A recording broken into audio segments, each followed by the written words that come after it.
County commissioners just revisited a 70-year-old murder case because they now believe authorities executed an innocent man. Tommy Lee Walker maintained his innocence right up until he was put to death in the electric chair. And the son who never got to meet him just told Brittany Moncrief this is a moment he's been waiting for. In this Dallas County courtroom, 1954, 19-year-old Tommy Lee Walker was convicted of the rape and murder of Venice Parker, a white woman. With crowds gathered, Walker awaited his fate. And now 70 years later, just feet away from where he sat, to see that justice is done, his son, Edward Lee Smith, still waits. Growing up without a father, this was hard for me. Because Edward was born just hours after Venice was murdered near Love Field. A Dallas police officer claimed Venice said a black man was the attacker. And after Tommy Lee was arrested months later, it took an all-white jury less than 2 hours to convict him. She said, baby, they give your father the electric chair. Tommy Lee was executed in 1956. I had to go without a father. 70-some years. 70 years, still fighting for his father's innocence. Journalist Mary Mapes wrote about Tommy's case gaining the attention of the Innocence Project and the Civil Rights and Restorative Justice Project. They say one of the officers involved was a known Ku Klux Klan member. They also say officers arrested Tommy without probable cause, suppressed evidence, and used interrogation techniques that led to a false confession, which Tommy later recanted. I feel that I have been tricked out of my life. Dallas County Criminal District Attorney John Crezeau argued before county commissioners that Tommy was wrongfully convicted. And in a unanimous decision, the Dallas County Commissioners Court does hereby formally recognize and declare that Tommy Lee Walker was wrongfully convicted and executed.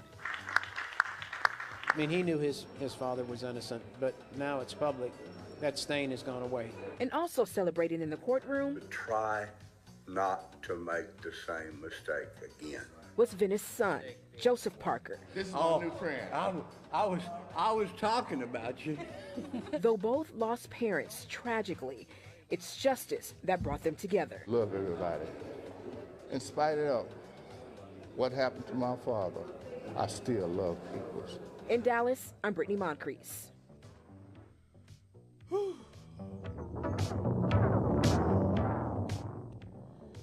WLTH 1370 AM, 92.7 in the FM dial.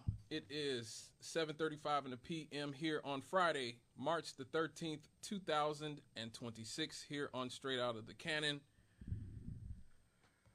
That was the story of Tommy Lee Walker, who 70 years ago was falsely accused of murdering a white woman and subsequently put to death. Now, many would look at a story like that and argue that scenarios like that were relics of a distant past in which segregation and Jim Crow was the law of the land. But what if I told you that even in the 21st century, the echoes of racism still ring throughout the halls of this justice system? This is This Week in Black. I'm black, y'all, and I'm black, y'all, and I'm blacker than black, and I'm black, y'all, and I'm black, y'all, and I'm black, y'all, and I'm blacker than black, and I'm black, y'all. I'm blickety black, blacker than black, black, I'm blacker than black, yo, because I'm black and I'm back. Yo, I'm black and I'm black, y'all, and I'm blacker than black, and I'm black, y'all, and I'm black, y'all, and I'm black, y'all, and I'm blacker than black, and I'm black, y'all, and I'm blickety black, black, black, black, I'm black, black, black, black, black, black, black, y'all, and I'm black, y'all. Yes, This Week in Black. What if I told you that black people are being falsely convicted of serious crimes at an alarming rate? Well, that's what's happening. Black people in the U.S. are 7 times more likely to be falsely accused of a serious crime, like murder, than white people, according to a report published by the National Registry of Exonerations. The finding is based on an analysis of exonerations for serious crimes in the U.S. over the last 4 decades, which found that black people make up less than 14% of the U.S. population, but account for 53% of exonerations in the country. Now, this is very important because you get a lot of, if you're on social media a lot, which I am because I promote, I promote and I talk to you guys and whoever online, you get the I call them the per capita bros. The per capita bros love to talk about how black men are disproportionately convicted of crimes per capita. But what they don't understand is that black men are also exonerated for crimes at an inordinate rate per capita as well. And you see situations like what we saw with Tommy Lee Walker, who was falsely accused of murdering a white woman and actually executed. And only now, 70 years later, is the justice system making right. Well, I won't say making right because they can't bring the man back. Hopefully his son and his family will be able to get some form of economic restitution and justice. But just think about the thousands of black men who are still in jail for crimes they didn't commit. We know the famous stories of people like Brian Banks, who was falsely accused of rape by a woman, who then, after he served his sentence, said, oops, that's right, you didn't do it. Think about the Central Park 5. And those types of people. We like to think that those things happened in the past and they don't happen now, but that is absolutely not the case. Data gathered from exonerations for murder, for sexual assault, and drug crimes from 1989 through August 2022 highlighted significant challenges in obtaining national crime justice statistics, including finding clear answers on who reports data to whom and how this data is disseminated to react to trends. Most often, counties rather than states are responsible for reporting crimes, which results in misreporting and or a lack of accountability because of sheer volume. In addition to dramatic disparities across racial groups in false conviction, the report finds that innocent black people also spend significantly longer time in prison before exonerations than white people, with many spending in excess of 20, 30, 40 years in prison they did not commit. Damn! Man, exactly, Florida. National criminal justice statistics are not complete enough to permit systemic comparisons for Latinos, Asians, Americans, and indigenous people. So it's basically blacks and whites. When the false convictions are drilled down into categories, a staggering 69% of drug conviction exonerees are black, compared with just 16% who are white. That means that despite studies showing that black and white people use drugs at similar rates, innocent black people are 19 times more likely to be convicted of drug crimes than innocent white people. And a lot of this, the report says, is up to the discretion of law enforcement. Oh, man. There you go. I think we found the turd in the punch bowl, everybody. In sexual assault cases, the report notes, black people are nearly 8 times more likely than white people to be falsely convicted of rape, mainly because of higher misidentification of black suspects by white victims.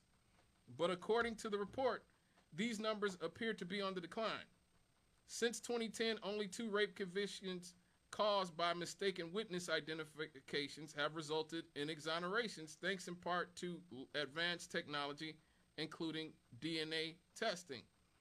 Murder convictions that ultimately led to exonerations of black defendants, however, were nearly 50% more likely to include misconduct by police officers than murder exonerations of white defendants. So what you're seeing is, when you see these cases where black men are being found guilty sometimes decades later, sometimes long after they're dead, in the case of somebody like Mr. Walter here, it's far more likely that the police are likely to be behind it. Now, again, this is consistent with what the black community has been saying for many years. We just last week talked about Rodney King and how the Rodney King case basically changed America because it changed how people viewed policing in black and white.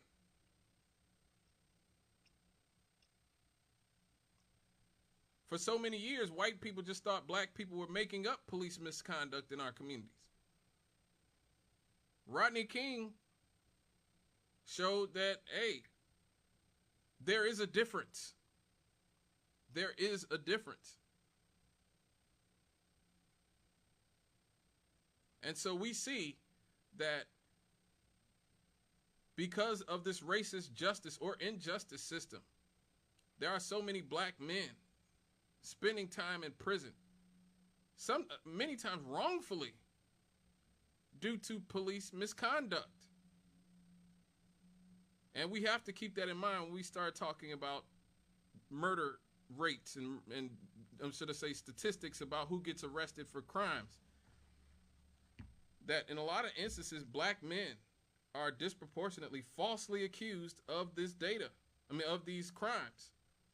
And the data itself is suspect because of it. The registry that showed misconduct by police officers included more than 250 innocent defendants, the majority of whom were black, who had drugs deliberately planted on them by police officers. Yet it's rare that police are held accountable for their wrongdoing. Now, before we came back from break, we heard commercials from Jerry Williams and from Edward Jenkins, who are both running for sheriff here in Lake County. And I'd be interested to hear what they would have to say about something like this. If you guys go to their debates, please ask them about this. Please. In the last 12 months alone, the Innocence Project has successfully worked to exonerate at least 10 people from false convictions, the majority of them black men, according to Swarns, and the project is working on many other. But despite the fervor of celebrating these people's freedoms, the trauma they're left with stays forever. And it does. It really does. I remember back when hip-hop was still the black CNN, you have situations like NWA. F the police, talking about this very situation. Ice-T, Tupac, Ice Cube, all of these, rappers used to talk a lot about police brutality. They don't now, more as the hip-hop industry has become,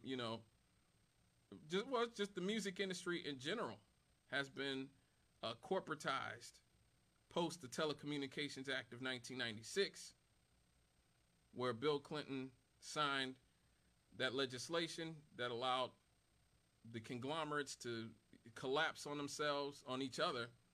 And now we only have a few companies that own and control everything, like Larry Ellison and his people. And so with that, we've seen the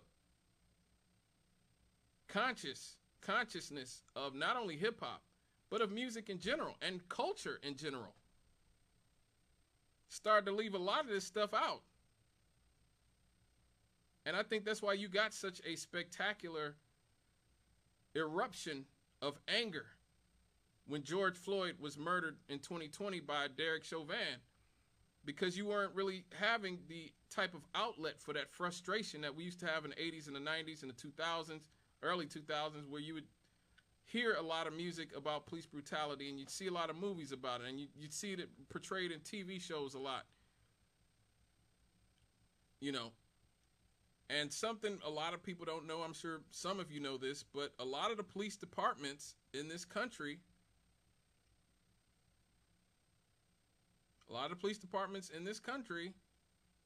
are trained by the Israeli IDF. A lot of the police departments are trained by the Israeli IDF. Post 9/11, many American police departments are trained by IDF soldiers. And so what they're doing to the Palestinians over there, literally raping people, raping men, perforating their, intestinal walls. There was just a outrageous case in Israel where Israeli soldiers raped a Palestinian man and perforated his intestinal walls on camera, and there were no charges filed. This is what's going on in Israeli prisons, and this is how they're training our police in a lot of instances.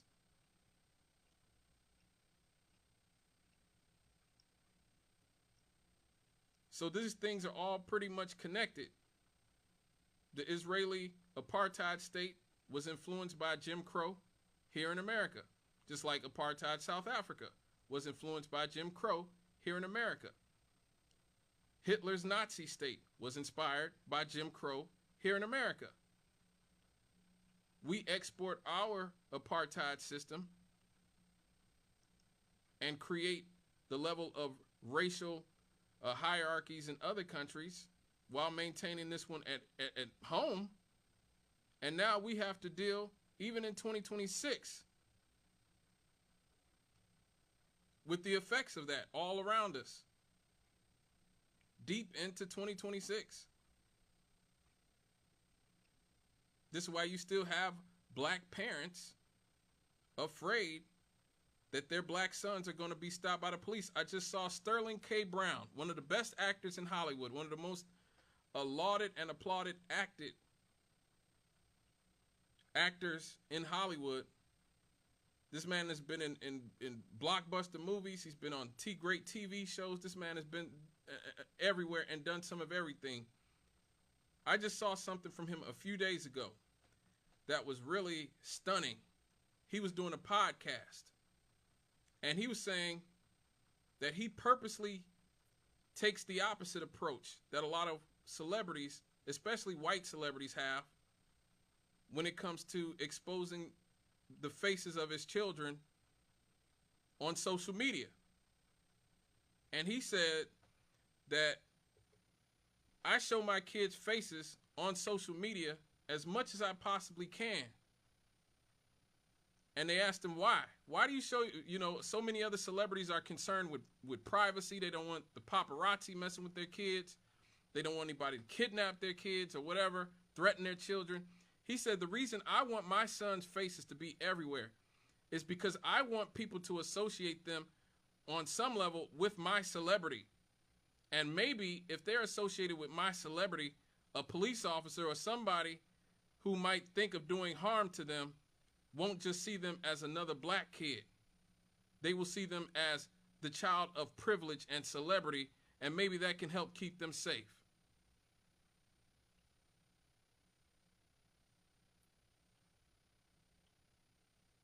That's deep. That really is deep right there. But these are the type of conversations and internal conversations that parents have to have with themselves because of how brutal American policing has been to the black community. Let me get this caller. Hello, caller. We only got a few minutes. What's up? Well, hey, Scott, how you doing tonight? It's all good. Great show as always. Hey, you remember hearing about the USS Liberty? Yes.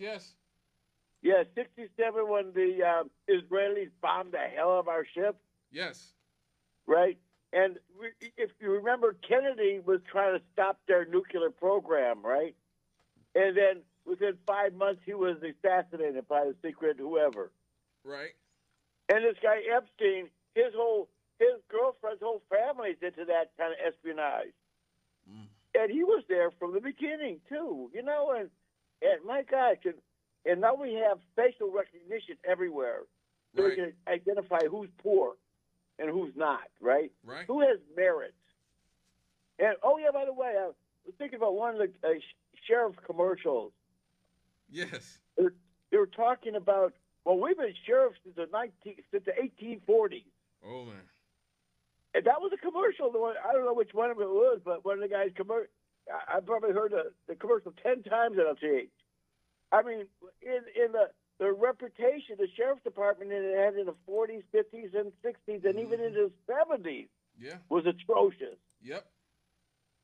And so, I mean, it's institutional all the way, and everybody's got a friend that in the institution, they want to protect them. Mm-hmm.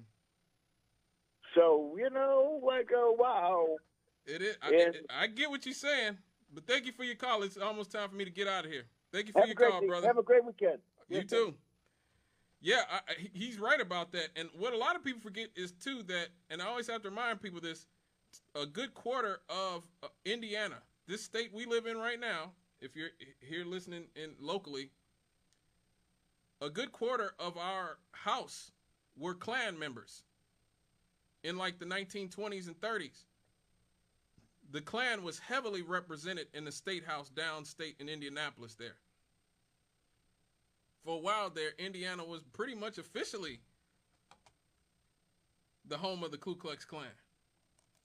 So this is, you know, again, these things are all connected.